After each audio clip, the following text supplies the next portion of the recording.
আমি বীর মুক্তিযোদ্ধা মোহাম্মদ হারুনুর রশিদ 1971-এ ভারতের বিহার সার্কুলার ট্রেনিং সমাপ্ত করে ৯ নম্বর সেক্টরে মেজর জলিলের অধীনে আমি যুদ্ধে অংশগ্রহণ করি।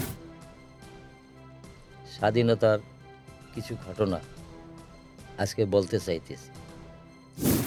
স্বাধীন হওয়ার পর আমরা সবাই অস্ত্র জমা দিয়ে দিলাম, কিন্তু ভারতীয় সৈন্য এদেশ তারা এখান থেকে যায়নি। তখন দিশেহারা হয়ে বলল, আমরা কি ব্যাপার, আমরা অস্ত্র জমা দিলাম, ভারতের সৈন্যের কাছে কেন যাইতেছে? পুরো ঢাকা ক্যান্টনমেন্টটা তারা দখল করে রাখলো।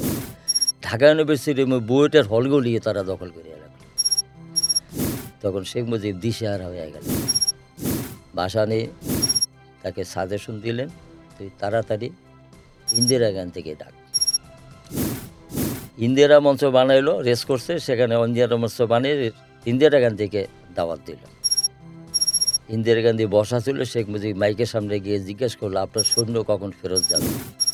তখন সে বলছিল 1 সপ্তাহের মধ্যে আমার সৈন্য ফেরত যাবে।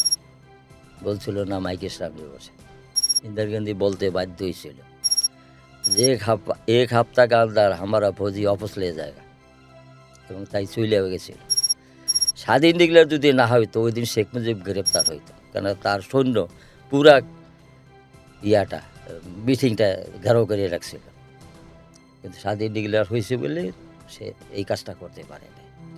সেদিনই তার নামের পর একটা দাগ রেখে দিল এই ইন্দিরা গান্ধী। দ্বিতীয় সমস্যা হইল কোনটা? ওআইসির মিটিং পাকিস্তান। শেখ মুজিব ডিক্লেয়ার দিল, আমি ইন্ডিয়া হয়ে পাকিস্তান ওআইসির মিটিংয়ে যাব। ইন্দিরা গান্ধী চিঠি পাঠাইল, তুই ওআইসির মিটিংয়ে যাবি না, তুই আমার এখানে আস। তিনি রিটার্ন আবার রিপ্লাই পাঠাইল, প্রয়োজনে ভারত যাব না, কিন্তু ওআইসির মিটিংয়ে যাব। তাই করছিল। সেই দিনে লালকালির দাগ দিয়ে দিয়েছিল শেখ মুজিব।